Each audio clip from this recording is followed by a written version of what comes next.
I have control. I have control. I have control. Execute. Well, why don't we start with a toast? Yeah. Yep. Gentlemen. Successful first running of the ZeroPoint class. Thank you. Thank you guys for being here for that. That was really special for me. No, we really appreciate the invite.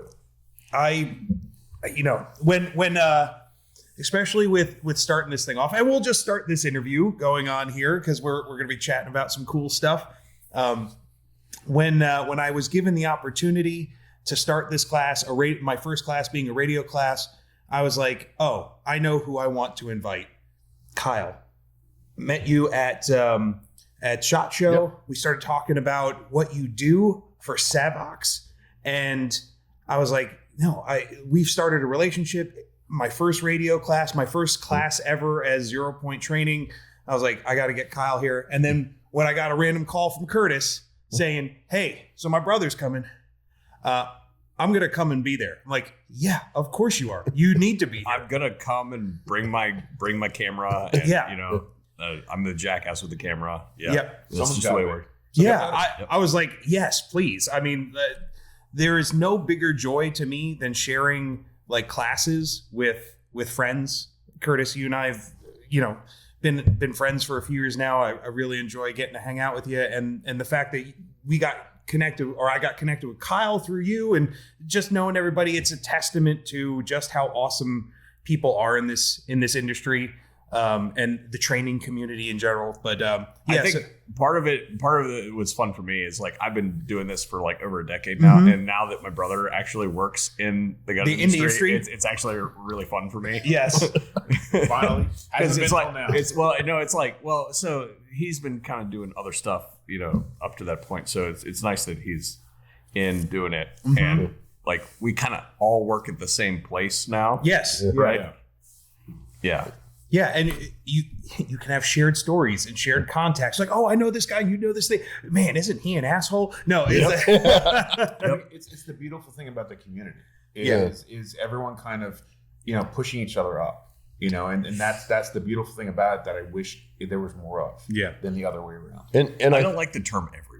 I would like to be inclusive. Well, I think it really speaks on kind of the bulletin community and now the ZeroPoint community, where it's a mission to drive people together. And it's there's a lot of great training out there, but the problem with all the training that's out there is there's no good centralized source for reviews or word of mouth. Exactly. Yeah. It's very siloed.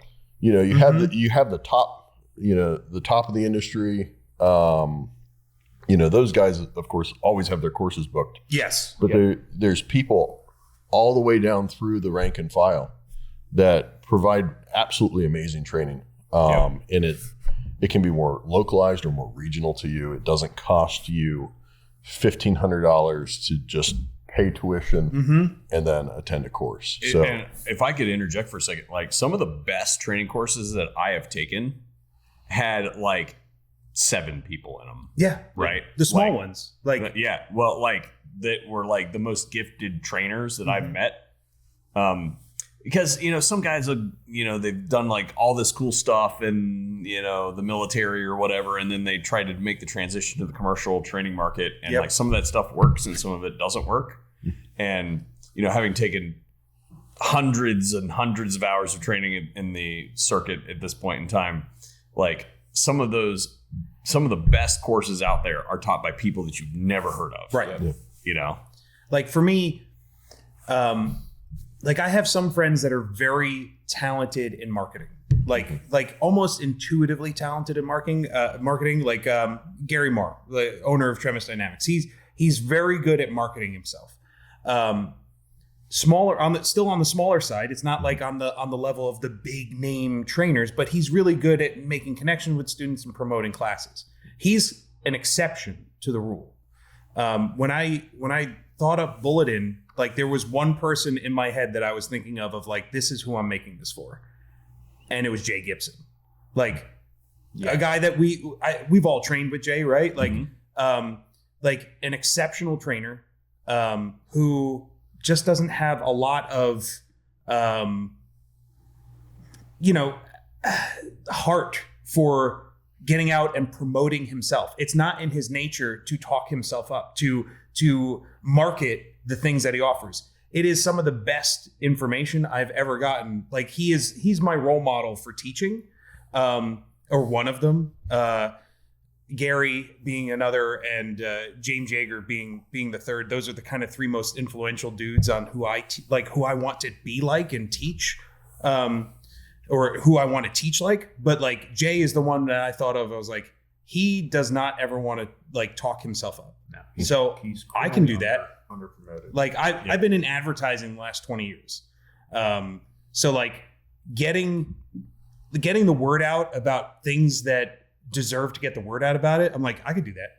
Like we can all do that. We pull people together and chat them up. Like these are the guys that need us to talk about them. Yeah. So like they're the underdogs of the training industry. Like, yep, I agree. Yeah. But so that's who I think of when I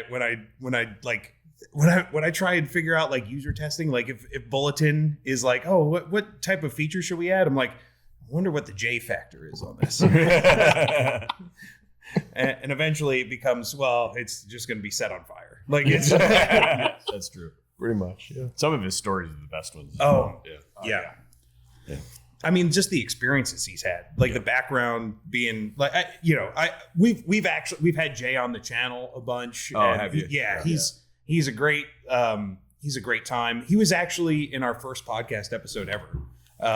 Like we launched the podcast with Gary Marn and Jay Gibson, and I couldn't have thought of two better people to bring on for the first one. Like, an awesome conversation. It's so much fun. Like, and like getting to talk to them, other trainers, all these people through Bulletin. Like, I'm sure, through your guys' experience working on the VSO gun channel, like you make these connections and get to start broadening like the people that you meet and like the things that you do. And it's really great. cool. I mean, it really and it's like one of those things where if we're talking about a problem, right? Like say you come to me, you're like, hey, I've got a problem or I've got something I need a solution for. And, I might know some stuff about that thing, but I guarantee you that somewhere along the way, I have met somebody that is the person that you need to actually talk to. And I probably have that person's phone number.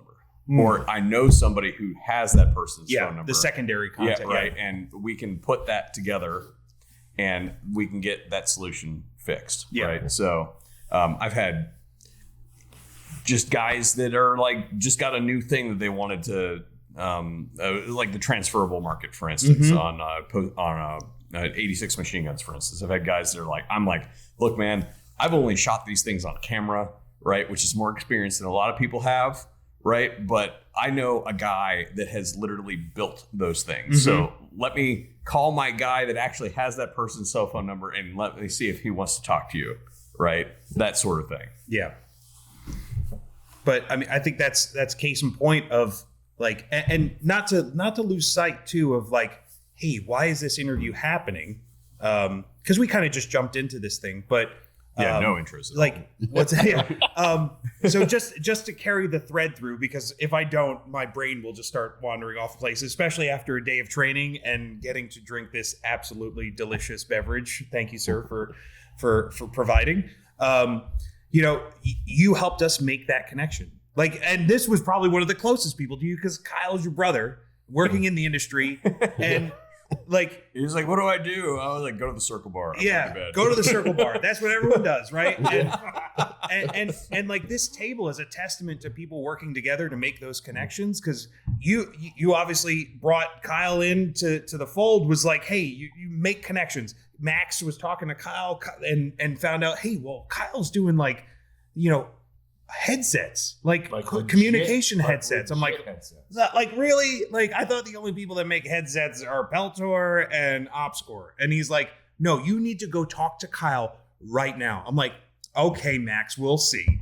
And so we go chat, and I'm like, God damn it, I have to give Max credit and accolades. And I hate doing that. Especially after I screwed up your Disco 32 conversation. Oh man, yeah, that's a whole nother Same great story. day. Yeah. You redeemed it. You redeemed 100% because that got Kyle and I talking, and after SHOT Show, we were like, wait, what do you do? Because I legitimately, I feel bad for this because it's such a great product. Had no idea what Savox was. Or Savox? When he told me what it was, I didn't know what it was either. Yeah. All right. So, well, and that's really the pedigree of Savox. We're a pretty big name in Europe. Yes. The company's about 35 years old. Mm-hmm. But over here in the U.S. market, we don't really have much of a following yet. We're working on fixing that. Well, I'm working on that too. Yeah. Like, but what's kind of awesome about our product is it's made in Finland, and we make most of our own sub-assemblies. This has a very low Chinese parts content, which is always a good thing. Yes. Yeah. When you pull apart the headset, how things are mounted in there, and double grommeted and epoxied, and there's just a feeling of redundancy with the product. And the team behind it, I would say, having met the team behind it, we sat there for 2.5 hours I was scheduled for a half-hour meeting. I love it when that happens. Right. Yeah, I knew that wasn't going to happen anyway going in. But your daily ration of brandy is available at this location, right? I knew that. Wait, there's it a was not daily gonna be a ration of half-hour meeting. brandy? Yeah, well. I knew that it wasn't going to be a half-hour meeting. But anyway, what I was trying to get at is that we had a 2 hour and 30-minute conversation about redundancy, construction, and maybe some continuous improvement areas on the device as we had it in front of us, and where those gaps have already been filled before it even gets to the U.S. market. Mm-hmm. You know what I mean? Because let's just be honest, and I think that everybody will understand this. We got different standards in the United States. All right. We need it different here. Well, and what's really awesome about the company is our portfolio. Like this is only one small subset of what we do is the body worn comms. We make everything from shipboard computers for military vessels. Yeah, that doesn't sound cool at all. To, like, who wants to work and do that? down to this stuff. We even do like little 2-wire kits and that style of stuff. So when you look at the company as a whole, like we do everything from firefighting to tactical to shipboard stuff to vehicle intercom. So we have such this huge portfolio, and when you look at where the company is and kind of the cultural implications, they have the largest border with the Russians of any European state. Yeah. The place where these headsets are made, Savonlinna, Finland, it's absolutely gorgeous. I've been there. Is 20 clicks from the Russian border. Yep. No shit. So the Finns and the Soviets have had some interesting altercations throughout. Shall we call it a strained relationship? I would say more than strained. so it, the people at Savox are absolutely amazing to work with. The products are great. I'm glad that They told me my last name is spelled wrong. No, they did. Yes. Yeah. Well, how is it supposed to be spelled? We have a special missing some O. accents. Oh, was it supposed to have like a U with a line over the Hallstrom? No, it's got the O's got some stressors on it. Oh yeah. And I've decided I'm going to start writing my name that way. Yeah. They love their accent marks. And I told my wife that we're doing this, and she hasn't responded yet.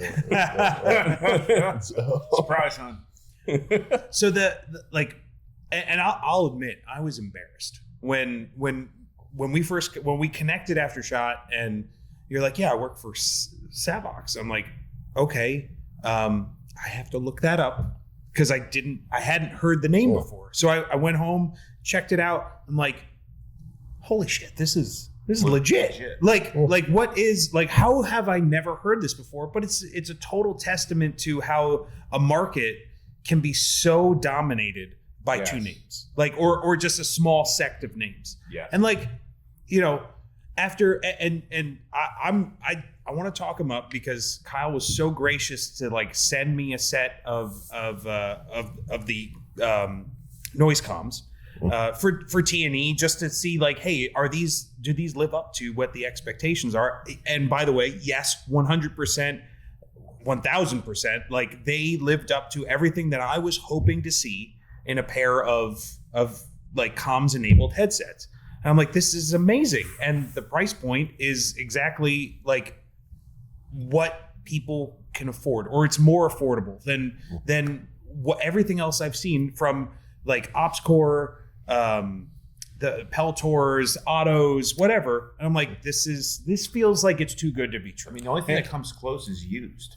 Because I've been looking. Yeah, I know. And like the only way you're doing it is by rolling the dice and getting used stuff. Yeah. What I wanted to take a time out for a second. So, wait, do you have a set of these? No, not yet. You have a set of these, though. Well, I had the one, but I'm giving it back to Kyle today. I don't have a set of these. I'm working on it.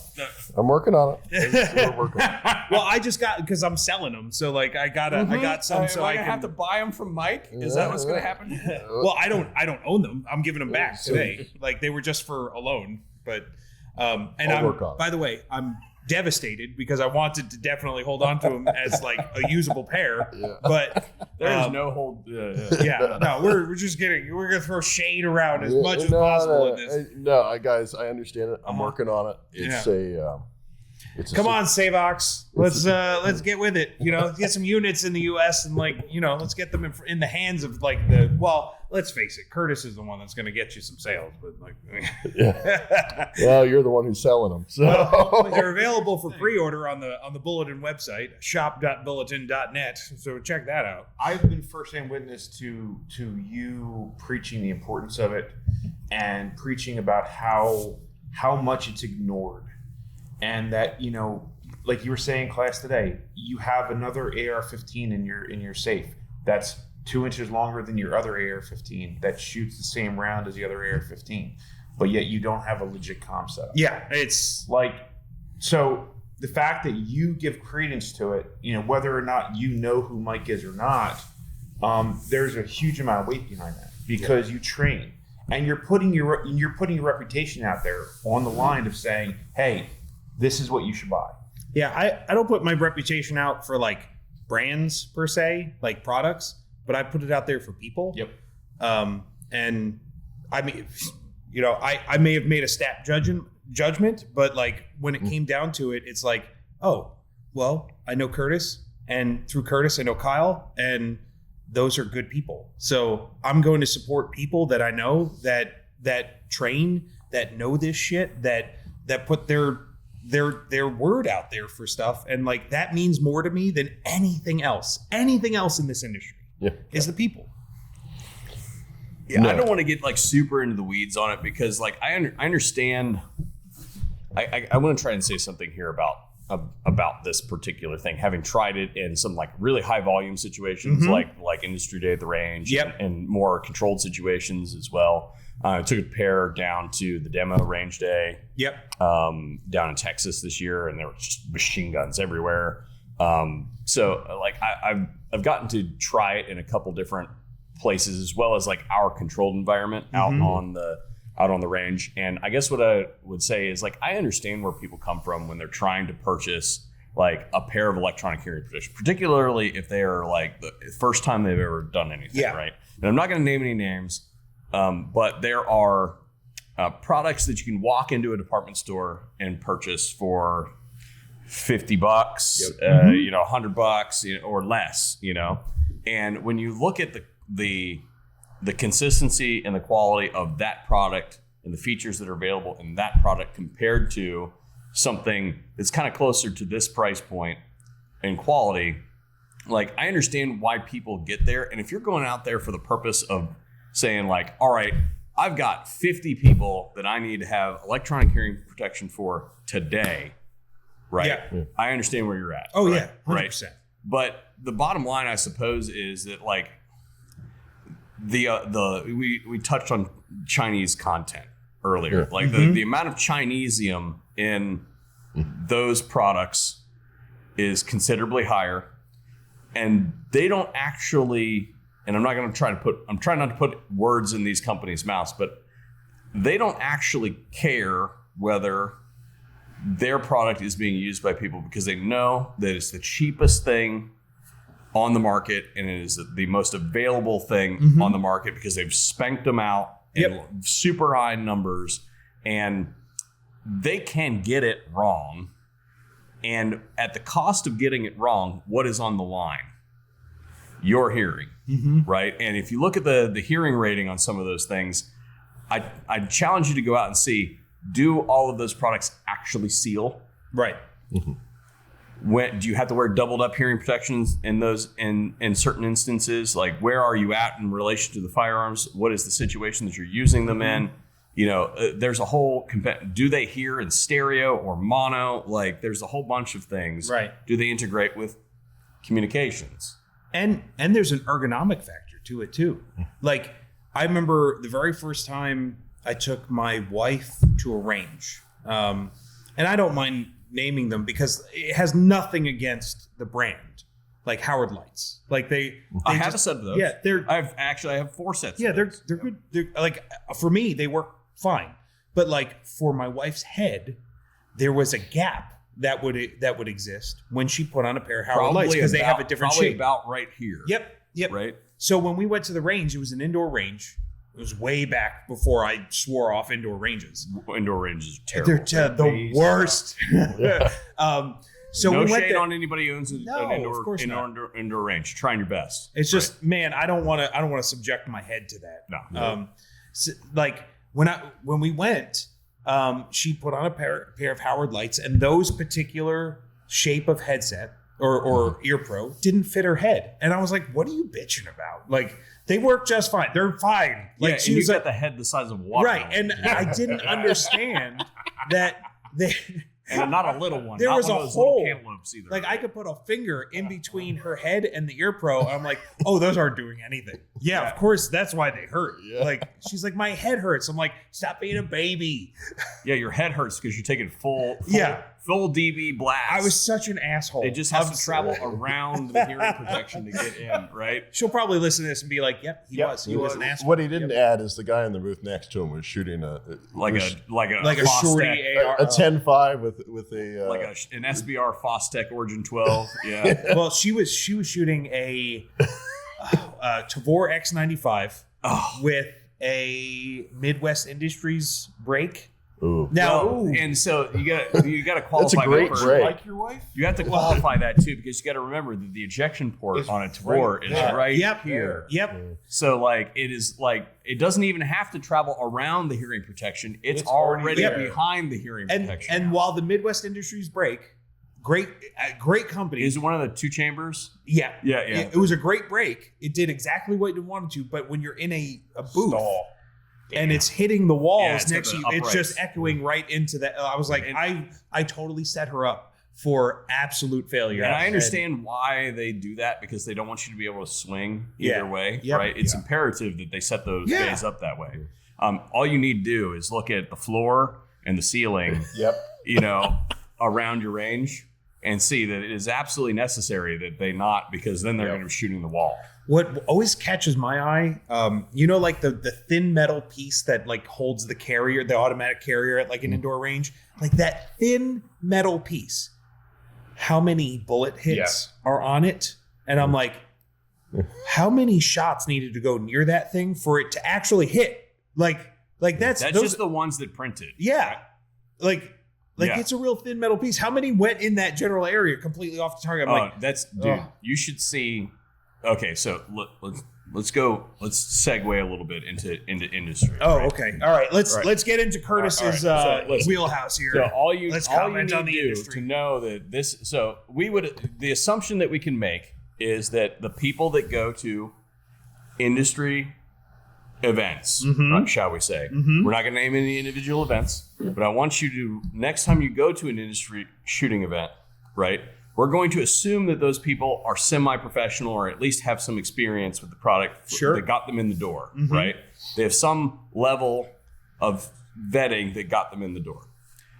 Look at the tents. The next time you go, and I guarantee you will count bullet holes in those tents, right? Now, in their defense, right? There are some people that are not so nice, and I'm not going to name any names again, but I have a friend who is like super like into it, did a lot of cool guy stuff, for the State Department and all that sort of stuff. And I saw him, he was working at an ammunition company's booth at Industry Day at the range, right? And his thing was he would hand people who have clearly never shot a fully automatic weapon before, and he would put them in a compromised shooting position with like a fully automatic AK, right? And watch them shoot. Like, now you got to remember, like, you got to understand the environment. We're shooting into a desert, right? Like, there's nothing out there, right? So it's fine, right? And he makes sure they don't like fall over and shoot anybody or anything like that. But I guarantee that tent was unusable by the time they had to pull that thing and put it in the trash. But what I'm saying is, like, outside of situations like that where it's intentional, right? There you will find instances where the quote unquote professionals have screwed it up. So your average person going to an indoor range or something like that, I understand why those things get, because they only shoot like 2 or 3 times a year, some people, right? I get it. But when you are doing those type of indoor places, you absolutely have to have a superior pair of hearing protection, because you are absolutely damaging your hearing. And as somebody who does not have great hearing, because not only do I do this sort of stuff, but I've also done some really stupid stuff like scuba diving and stuff like that. It is a cumulative loss problem. And it may seem like it's okay now, right? But you wake up tomorrow and now you're asking your wife what? On every single thing that she said, that you aren't able to actually see her face and read her lips. Right. Well, I do that because she talks too fast. There's that. But I mean, like, and there's a whole nother reason why us, our people who are in their 30s, watch TV with subtitles and stuff like that. But I mean, that's beside the point. But what I'm saying is, like, protect it not only with a suppressor on the end of your gun, but a high quality pair of hearing protection. If you don't put a suppressor on the end of your gun, you're a dick. Like, that's my personal stance. Like, you wear ear pro for you put a suppressor on for everyone else. Like, it is ear pro for the world. But I do have a question, and not to steer things back to Savox. Sorry if I hijacked. No, it's not totally not hijacking, because I just, like, I have a subject matter expert here of ear pro. Like, and I did a video like a long time ago on ear pro, and like, just like the important things to do. But like, do you have a general guide? Like, do you guys kind of like go by any numbers? Is it like an NR? The NRR is a big thing, right? Like, is that the thing? Here in the U.S., NRR is noise reduction rate, right? Over in Europe, of course, it's SNR. Sound noise. I have no idea. Is it a different language? I don't know. Maybe. I don't know. It's like, but SNR normally is what you'll see over there. But we have 23 decibels. So really, when you look at the comms headsets, across the board, everybody is about 23 decibels. When you start to go down into kind of the cheaper products, like the Walmart shelf stuff, you go down significantly from there, and it's just the foam and the construction of the housing and whatnot to make a product that gives you 23 decibels. It takes effort and money. Right. But the other thing that a product like the NoiseComm gives you, and it's not unique to us, but I feel that we execute it very well, is the rebound. So you can't notice that there's noise dampening for a gunshot. Oh, yeah, that is huge. That is huge, especially when you're trying to listen to an instructor and there's a line of people. Maybe you aren't at the line. Maybe you're back from the line and that relay's up. and you're trying to listen to what the hell he's saying, and you're getting maybe every other word if you're lucky. Yeah, the cheap stuff. So from a scientific perspective, to kind of to pull that a little bit, I want you to think of like your gunshot, your individual gunshot, as a huge peak in blast pressure, and then the system must recognize that fast enough to keep it from getting to your ear. Right. And then you want it to recover so that you're on the lead end. So it has to intercept. So you have to have some lead on the front to detect it and stop it from getting to your ear. And then the peak happens. And then you want to reduce the lead time on the front of that peak as quickly as possible so that you're not actually losing the environment. Right. Yep. And one of the great things about ours is optimized when it comes from the factory, for your average shooter. Yeah. You can go in the menus and you can actually adjust that. That timing. Wow. Really? In the timing of how, like the and the idea is if you're on a belt fed, if it's trying to do that in between shots, it's gonna chew through the battery because it's going in and out. It's trying to peak and recover. Instead of that, it's like, all right, hey, you know what? We're just gonna block this. We're 40 rounds into a 200 round belt. Why don't we just we'll just wait? Why don't you just catch up here in a couple seconds? We'll wait for you. Like, and the other thing, guys like me, Kurt, I mean, everybody at the table who's spent a large portion of their life on a range, there are times that things happen you're not expecting and it causes hearing loss or causes damage. One ear's better, one ear's not. We can actually you can balance the headset manually. You sure can. As a matter of fact, the one that you sent was balanced. I was like, it was balanced all the way to one side. I'm like, what? And I felt like such a dummy because I was like, hey, Kyle, is it supposed to be really loud on one side versus the other? And I totally forgot the fact that like the world exists with like electronics that have balance in them. Yeah. And I'm like, I don't want to reach out because I thought maybe it was like a weird thing or maybe I'd like, is it broken? He's like, yeah, I'm pretty sure somebody was just deaf in one ear when I sent it to you. Minute. Did you get my headset? Maybe. Yeah, you probably got because I'm like deaf in my right. So I'm like, I only hear stuff out of one side. He's like, hey, just maybe balance out the thing to the center. And I was like, oh, I could do that? Sure. So as soon as I did, I'm like, oh, that makes sense now. So really quick, in my early 20s, like I did something really dumb scuba diving and like. Oh, you blew out one ear? Yeah, popped it inside and it's like never fully recovered. Oh man. Like I do really bad in like really like loud bars and stuff like that where I get like an echo because this one like runs behind. Yeah, so it's like it's probably what you got. Yeah. My bad. I was totally That's totally like, my fault. Yeah. You're not the only person who has received equipment after has come to me and you're like, why is this broken?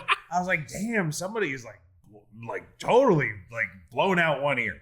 And then when I centered it, I was like, oh, these are nice. Yeah. Like these are really nice. Like they work everything that I was hoping for them to do. I was like, yes, thank God. Somebody's out there looking out for us. The small guy. Because he handed it to me at the table. I'm like, something's not right.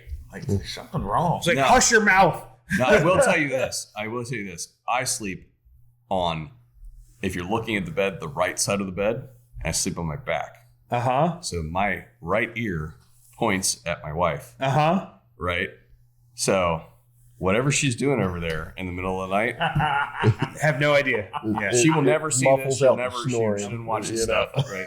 But if she does, I'm toast. But what I'm saying is, like, if she is snoring like a buzzsaw, right, you wouldn't know. You wouldn't have a clue. The dog starts barking in the middle of the night. I listened to an audiobook, put the ear pod in the left ear, completely deaf. She's like, why don't you ever get up and help with the...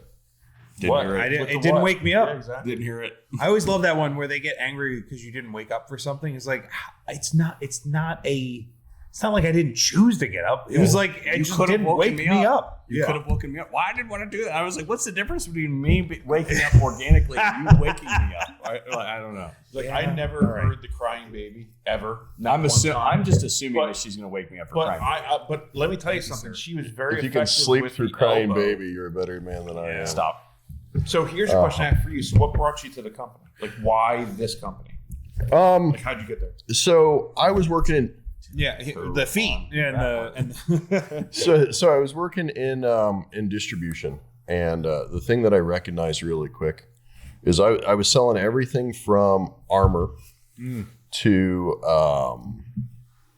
comms to drones, breaching tools, you name it.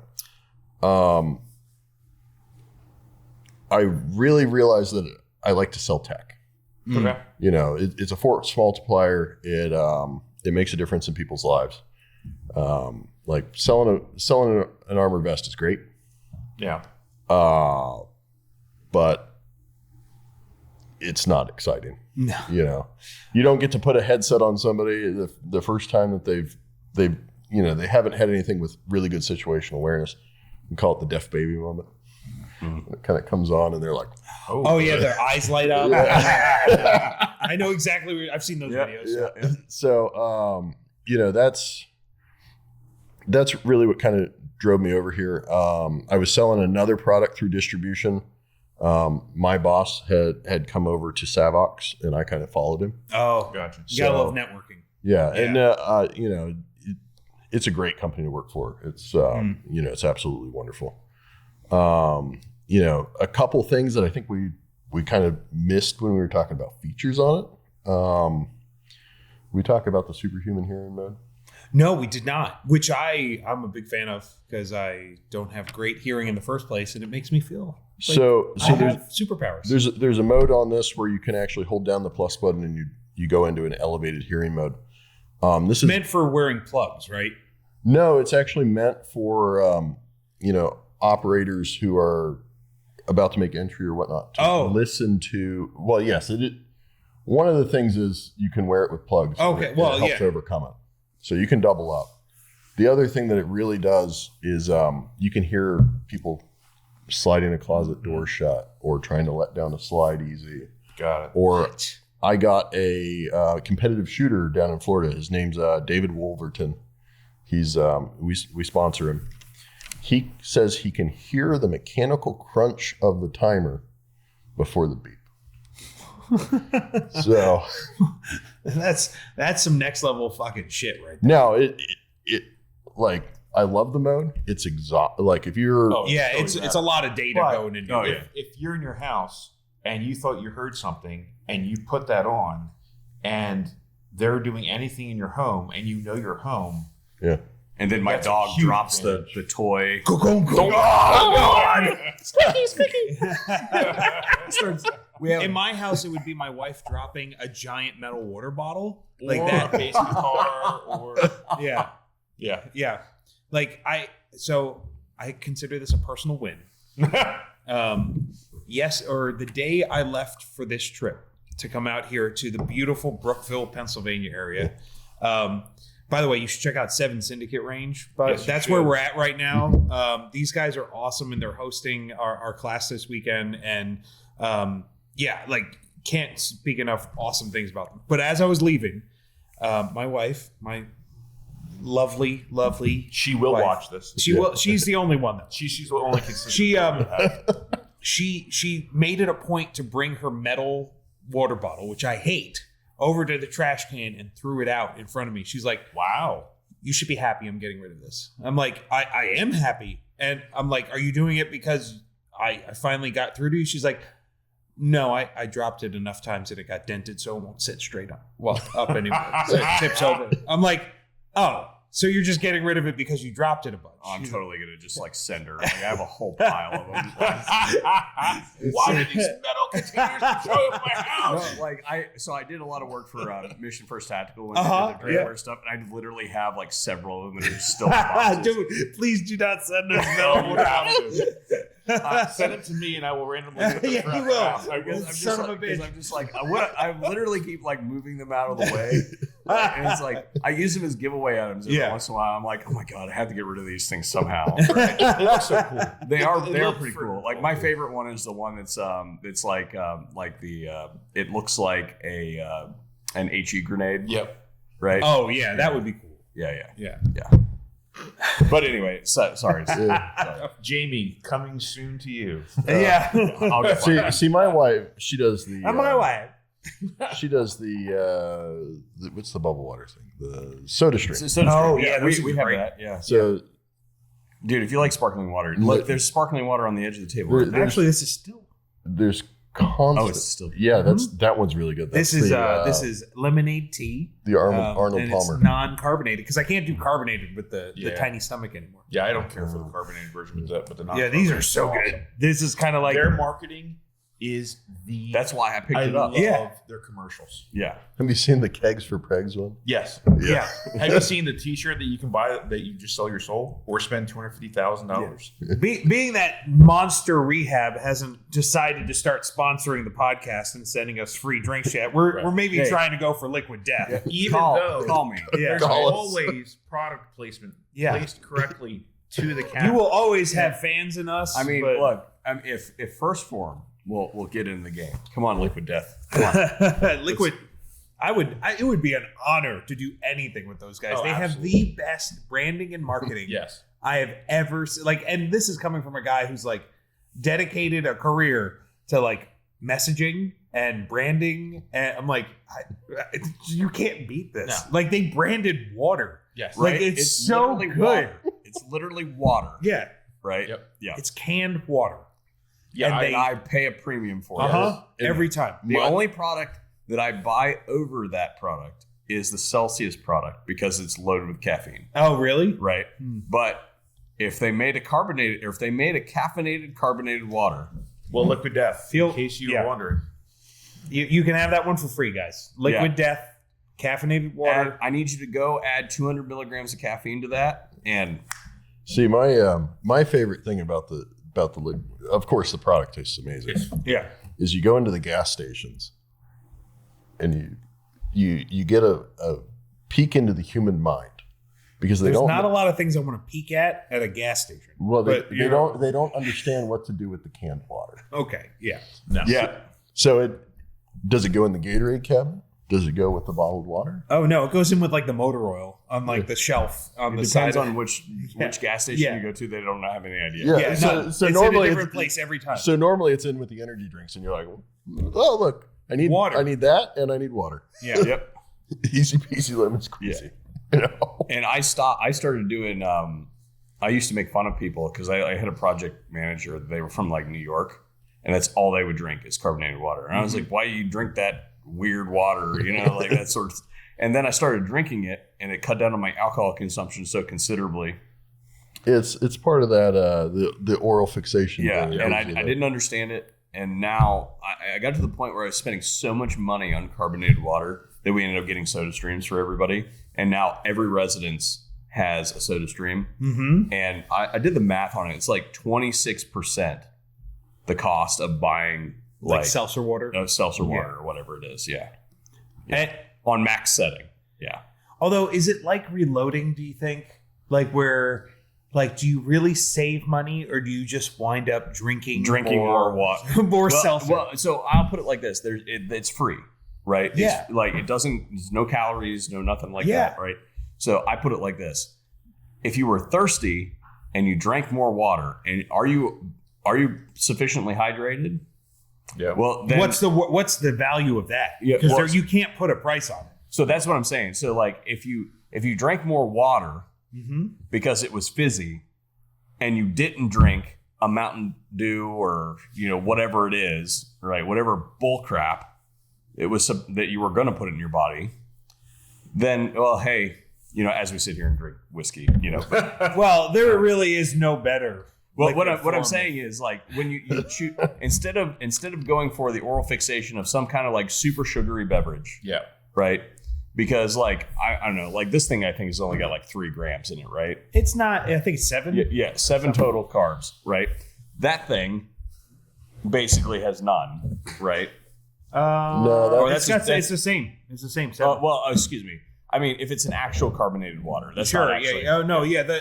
This is more of it's my version of drinking those. It's this light. Yeah. It doesn't have caffeine in it, Yeah. so I drink one of those a day, and then I finish off with death because Yeah, I just like lemonade tea. But like if you get the actual carbonated water, there are 0 calories Yes, in yeah. it. Like it's just water and carbon dioxide. yeah, it's just seltzer. Yeah.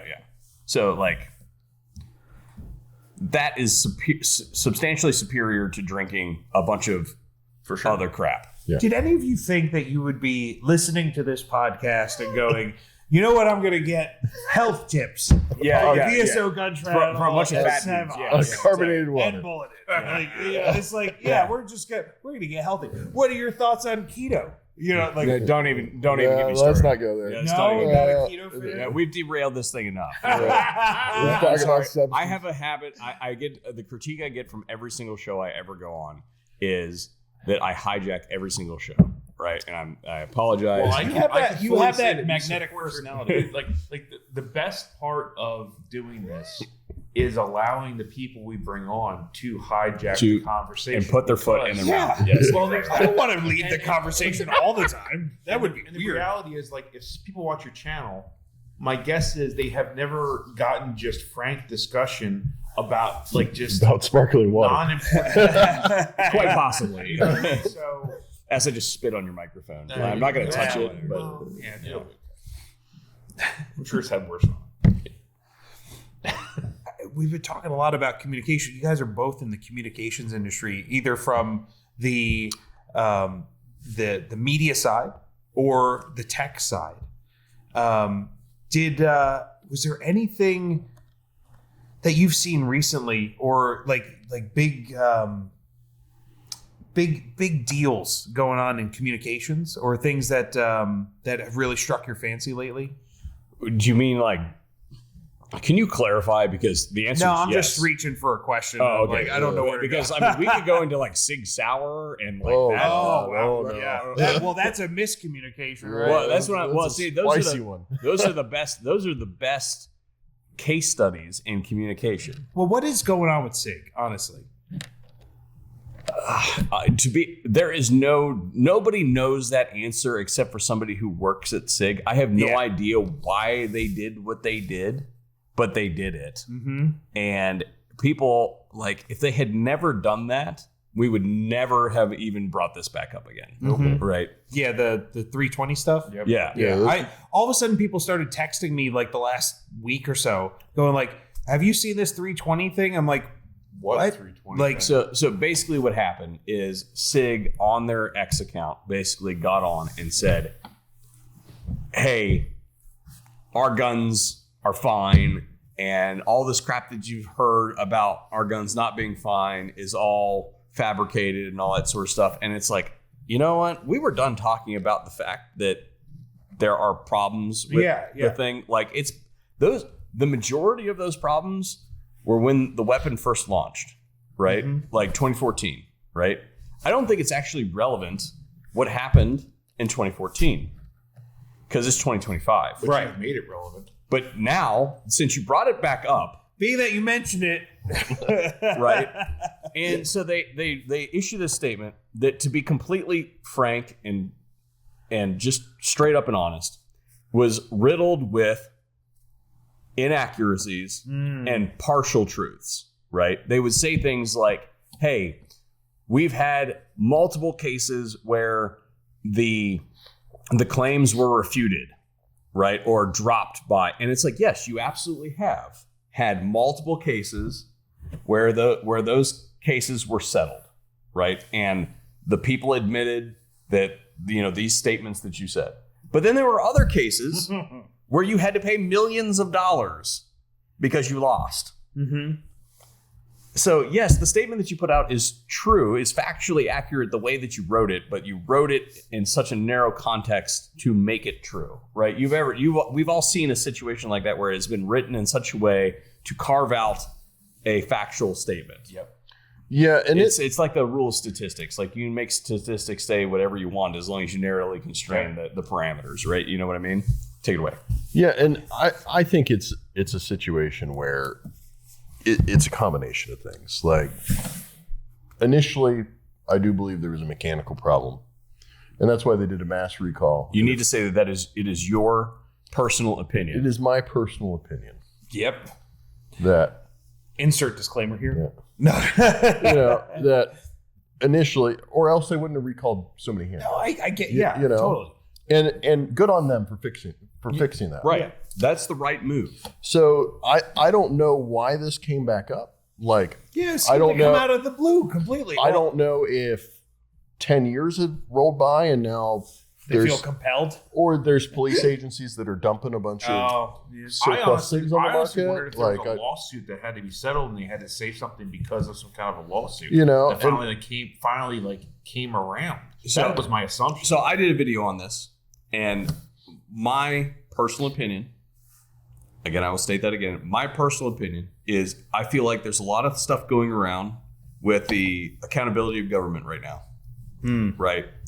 And for some reason, they felt compelled to put out a public statement that there is nothing going on over here. You do not need to look over here. And Don't pay attention to what's behind curtain number one, everybody. This person who is doing that has no idea how that sort of stuff actually works, because that's what we call a clue. Yeah. So either that, or it was the complete inverse of that, and there's an employee that was pissed off I said, to hell with this. and said, "Oh, you want to screw with me? You should have given me my raise." Yeah. Why not Right. both? Right. Well, I guess it could be both. Could be both. And they had access to the X account, and they're like, "Watch this, you know." Uh-huh. So I can't say that is what happened, but there's the psychosis of this whole thing coming up, because like I'm gonna go check it right now. I bet you it is still up there. Oh, maybe. Yeah. and you know, I break the guns into two categories. Like the stuff that's been sold to the DoD, that has a manual safety. Yeah. I Like don't. it's, you know, I think that there's more effort to get that gun to go off than. Yeah. What's the model number on like the SIG 320? That's like the tan one. That goes Yeah, to the government? M17. And M17. it is totally still on the internet. Yeah. You know, so Now maybe the people at SIG don't know how to use X. and they I mean, have- that could be the case. That could easily be the case. Yeah. you know, right. They fired. They're like, the we dude. have an X account. Yeah. Or they hired a guy and he's like, "Oh, I'll just put this out there." They have a checklist of things that probably like, you know, fix our like faulty pistol sights. That was on the and then 7th. below that is fix Right. our X account. It was on the 7th. So Or I today hope is that's the order, because yeah, like, but I mean, it's So that it's was just a 20 it's an interesting, 15 and I days. keep moving the little Day pile over 2 of wax. weeks. oh yeah, you got it. because it's like Yeah. Is that still the latest post? That it's yeah. No, it's You not. know, Still, okay, I was it's gonna not the say. latest post. I was going to say. They've clearly And- got somebody who has access to the account, right? So somebody has access to the account because they've since posted, right?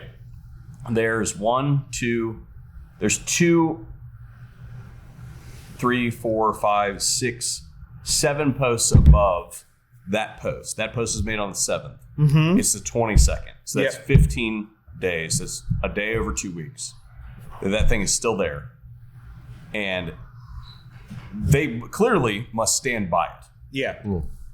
Well, I honestly, it seems. I mean, this is how jaded I am, because I've been in the marketing industry for 20 years. Bro, you want to get into a pissing Oh, match jaded. right now. I mean, we can get. Let's get jaded.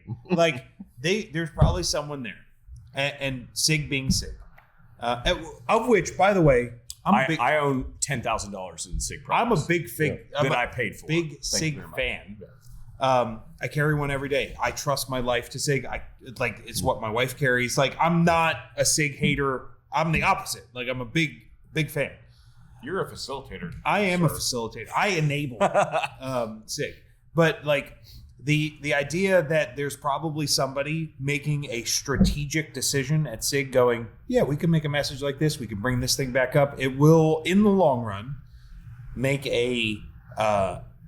it'll be a benefit for us, because it puts our name out there enough so that will outweigh the detriments. Like there's statistics that they can use, like, you know, things that they can point to say, and I'm not saying they're right. I'm saying that some marketer somewhere can use statistics to make an argument for why that's okay. So you think that they're going with the "there's no such thing as bad press" mantra, It could be, and yeah. that they just did it for the purposes of making a splash? So that They could have been like, you know what, we haven't done in a while, had anybody talk about us. What can we I'm willing have to people buy talk that. about? I'm willing to buy it, because I guarantee you that because that is in people's consciousness, that people have gone out and purchased SIG products. Yeah, because it's now in the front. Well, because I don't know if that was the right thing to do. No, I agree. But like, as many people are saying, well, SIGs are. I may have had a couple too many Blantons at this point.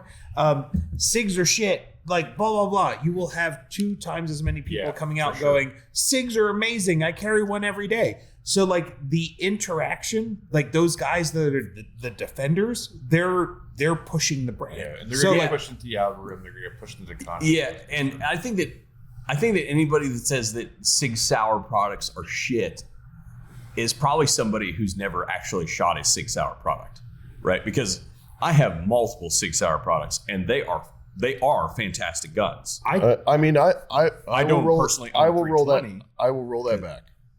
I will say that we Except for the Sig Legion. The Sig Legions that came out about 5 or 6 years ago. Don't they just stamp a thing on the side for Legion? We are on a time crunch. We can't do this.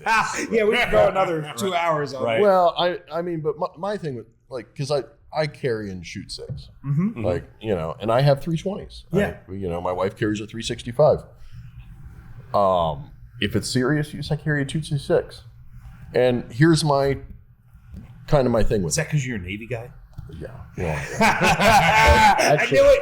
I fucking knew it. Actually, and there's a story behind that SIG. Oh, okay. But that's for another time.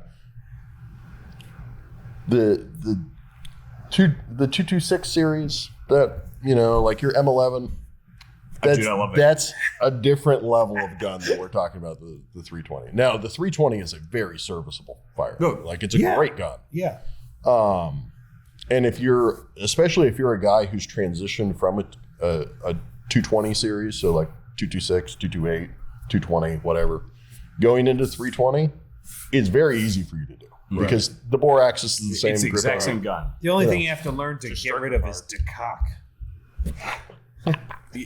You know, that's one of the major things that I have griped about that particular product is the reason that we really like striker fired pistols because they inherently have a low bore axis. Because there's a physics problem when it comes to a hammer fired weapon.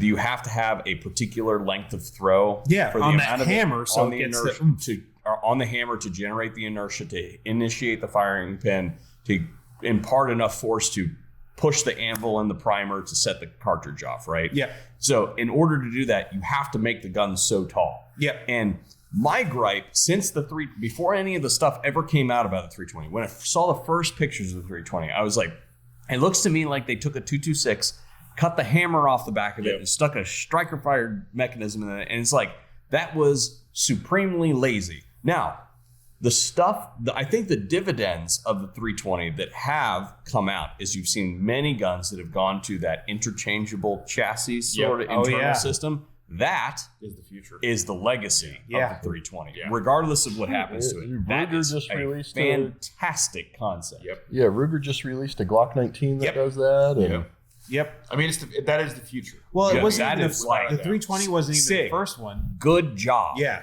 Right. Like, fantastic work. Fantastic idea. Well, and that's also part of the 320 legacy that most people don't know is there was once upon a time a gun called the P250. And that's the hammer fired version, right? Yeah. It was double action only. So it was hammer fired, but it had an interchangeable, like you could change out the frames like you can on the 320. And same, like it was an identical gun to the 320. Yes. It was double action only. Yeah. And that came out a year or so or 2 years earlier than the it was 320, out way right? before. Oh, was it? I think it was discontinued You got a year before. The technical term would be internal hammer fired. Yeah. Which is like you literally, the trigger picks up it's like you ever shot like a Sky? Mm-hmm. Yeah, that's we have all shot a Sky. Back in the day, we actually they had a fantastic facility. We got to view. We got to go. Yeah. It's a really well made gun. Yeah, I mean, super well. I think the problem with that gun is they make a wonderful, like Sky makes a wonderful gun. Mm-hmm. When you tore the production facility and like state of the art, like Beautiful. They have cleanest machine shop I've ever been. white That says floor, a lot, white honestly. floor machining You center. can literally like- walk in there with a glove and wipe the floor. But I think the problem with that is the magazine. It's like It was the magazine.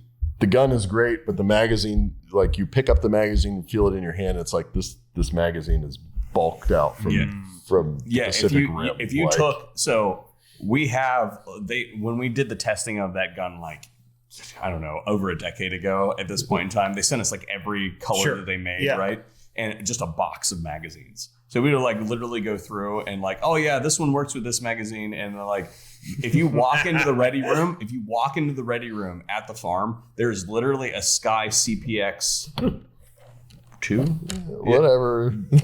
duct taped above the doorway with a magazine next to it. And those are the two magazines that work with it.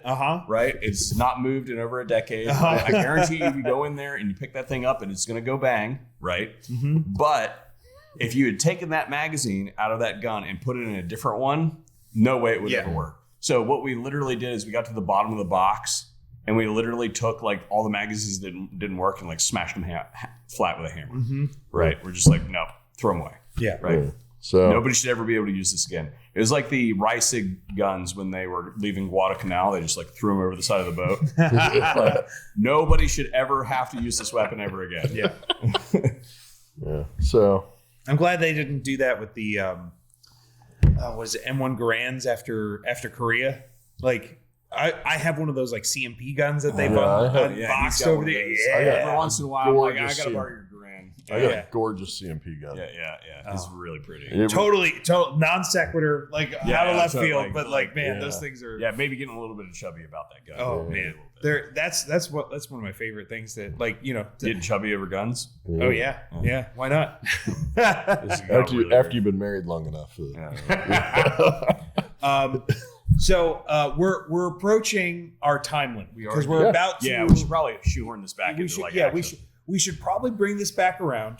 Yeah. Let's finish this thing off strong. Kyle, Curtis, is there anything that any final thoughts that you have, like of getting together this weekend, or just things that are burning in your brain, things that we've gotten together about? I guess what I would say is, we just sat through. Tomorrow we're going to go through a shotgun course, right? Today we went through a radio course. You sure did. Yeah. And this is the first ever ZeroPoint.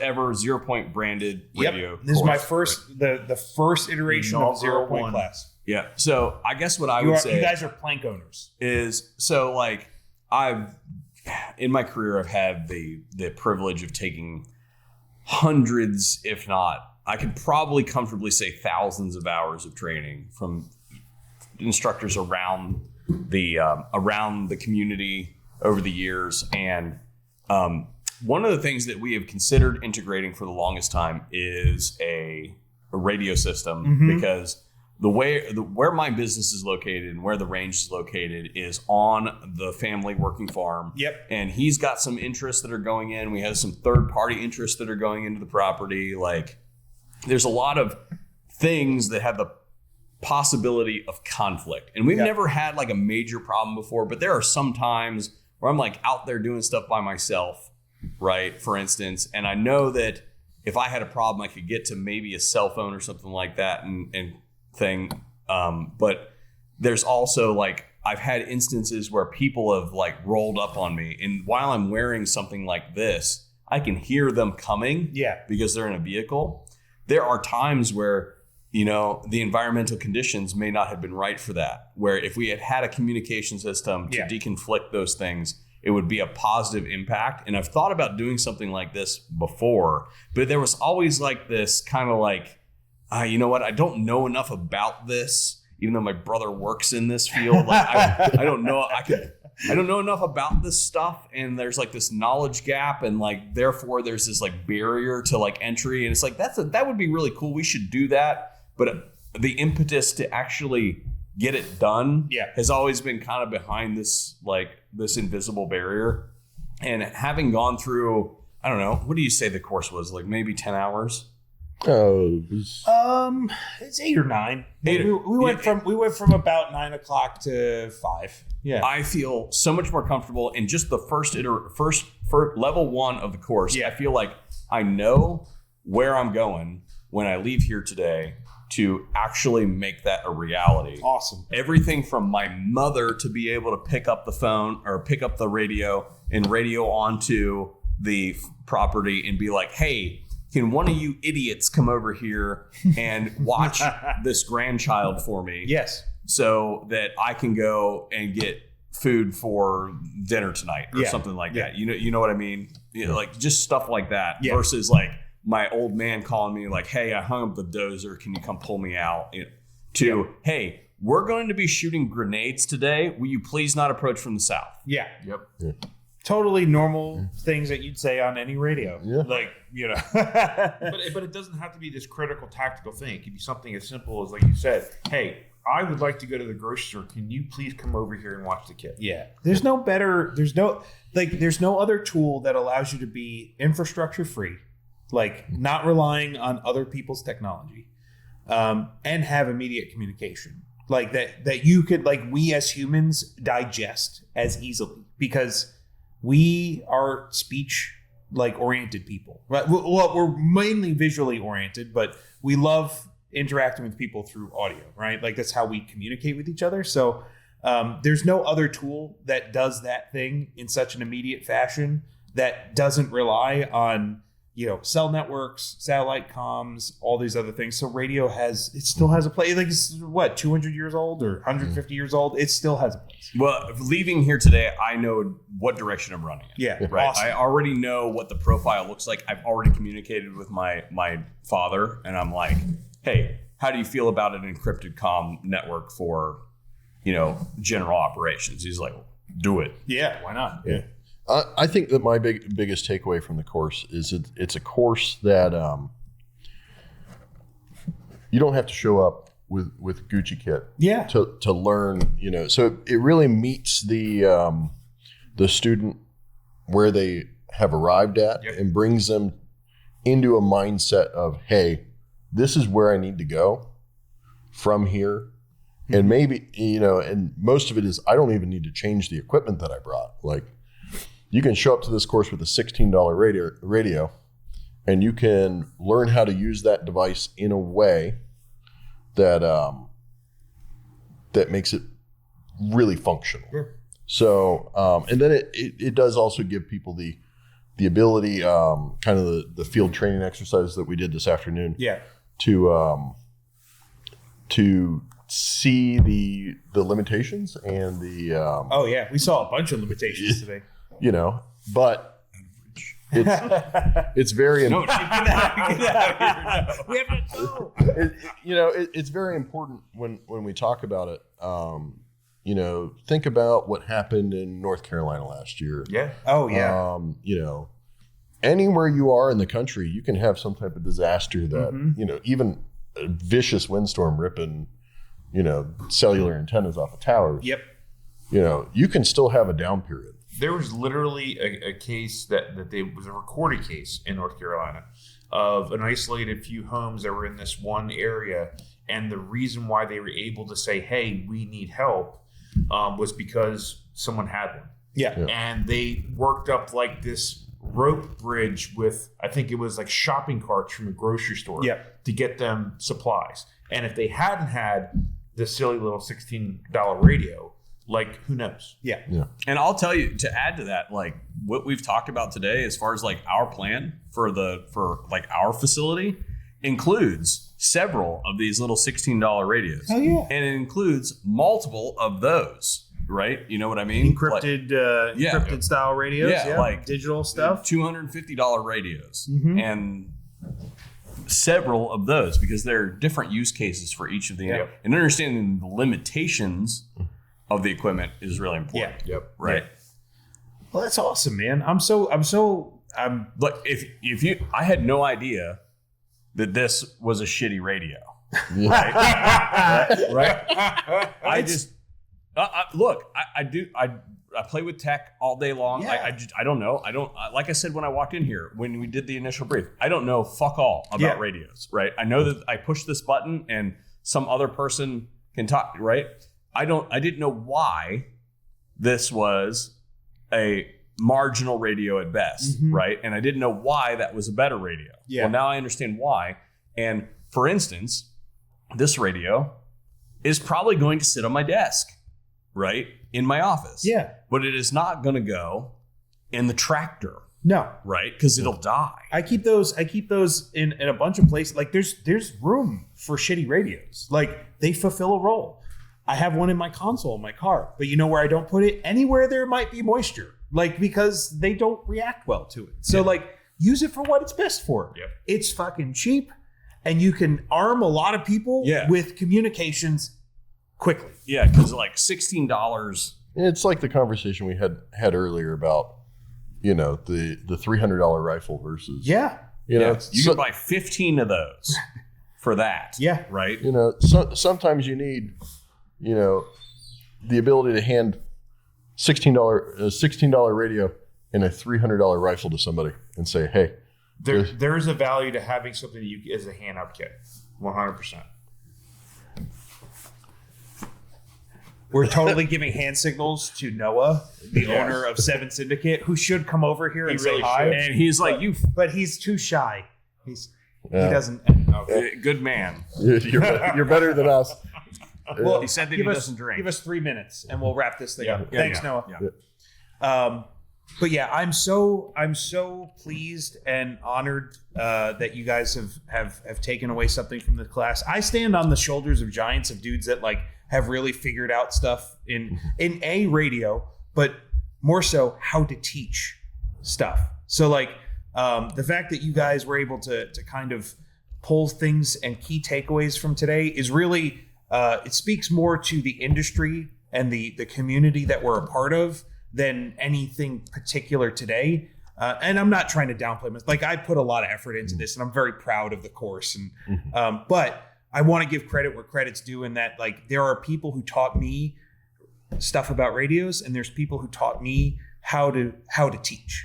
So I guess what I would hijack your point from is like there are some contributions that I have made to the industry as a whole. Yeah. That were not necessarily my original idea, but like something that I've been over the course of my career been able to turn a little bit and add a little bit of nugget to, because it's kind of like very close to what we say in the suppressor market, which is the technology has existed for over 100 years at this point in time. And when we're doing these little tweaks to the technology at this point in time, we're looking for like 1 or 2% performance increase, right? We've already got 99 or 98% of the, like, you're not going to produce something tomorrow that is going to completely turn the technology 90 degrees in a different direction. Like, it's not going to happen, right? But by doing the work and having that small contribution, you might turn a little bit of a corner and run it in a direction where it might be more ubiquitous and more accepted than it was in yesteryear. So like that's kind of the work that we are doing at this point in time, because everybody, let's be real, everybody who works here now has had so much stuff just handed to them that has been figured out by people like Jeff Cooper and Maxim and Browning and all those guys. All those guys the figured, pioneers. All those guys figured that out way before we were even sperm. They figured that shit out, right? And here we are basically trying to edge out a little bit of an edge. And really what it comes down to is while our contributions might be considerably smaller than those people, we're still doing our best with the situation that we have. Right. Yeah, and not to cut Curtis short, but I'm done. We are short on time. We're out of time. So I just wanted to thank you for having us on and for absolutely welcome. and for pushing the Savox headsets. It's not even pushing them. It's more like hey guys, just know that these things exist and like they are so. And awesome. I can't. It's like everything else. Every Sorry, I relationship didn't mean to that cut you we off. make, I'm just excited to see where it goes to. Yeah. You know what I mean? And you know, to see where that goes. Yeah. And what we're able to provide as experiences or suggestions or advice to people, so that they're not wasting their friggin' money. Yeah. I mean, a lot of money to be wasted. and really where, you know, kind of my strategy on this product is I want the average end user who can maybe afford a $600 rifle, can afford a $600 headset, can afford a $250 radio, can afford a $250 push to talk, to be able to bring all this stuff together and still have money left over for training. Yeah. And that's the most That's the important. most important, honestly. So like people need good gear that's going to last them a really long time. So the Savox headset is one of those. You know, you spend about, you know, $600 and up on a rifle, you can get a really serviceable weapon. You know, we got stuff from other manufacturers here on the table. You know, radios, push to talk. Yep. They're all great companies out there that make a good thing. Yep. But the idea is we need to give them something that they're not blowing $1,200 on a headset. You don't need that $3,500 laser that's on that rifle over there, right? I mean, You don't need it. but it's really not. But where I'm going with it is, you know, the average person needs a serviceable device, you know, in all aspects. Yeah. You know, if we're talking headsets, we're talking guns, we're talking radios. You need something that is mid-level, and then you need training to be able to use it. Yeah. And then it's not only the training, you need the community. Yep. And you need to work on what you're doing, because a training course only does so much Yep. if you don't keep working on your skill set. You got to practice. And buy from people that care. Yeah. Whether it's through the training or the equipment, like buy from people that give a shit. Yeah. And I'll tell you right now, if Mike sells a headset and he calls me at 3 a.m. and says this is broken, it's actually easy for me because the fins are open. That's like their midday. I got a broken headset. Yeah. But no, it's part of the community. Yeah, we stand I think that's a great place to wrap this thing up. Like, you know, it's great to work with people that stand by their products, and more so those that care about us in the training community. Those, and to your point, that are offering things at a price point and a level that you can afford, so that you can then keep going and afford to take more training and to continue on the path. So I think with that, we'll wrap this thing up. You guys should absolutely check out Savox. Is it Savox.com? Yeah, Savox.com. You should 100% check out the VSO gun channel on YouTube. It's wasting your time. If you're not, you're as wrong as dick cancer. If you need, you know, a little pick me up at the end of the day, you want to hear somebody bitching about the gun industry, you can go listen to Curtis. And thank you guys for listening, and thank you guys for joining us on the interview. It's been an absolute pleasure to hang out with you today. Can't wait for tomorrow, and thank you guys for being here. Yes, video will be available. Yes. Yeah. Stay tuned to the channels, and you'll see more. So take it easy, guys.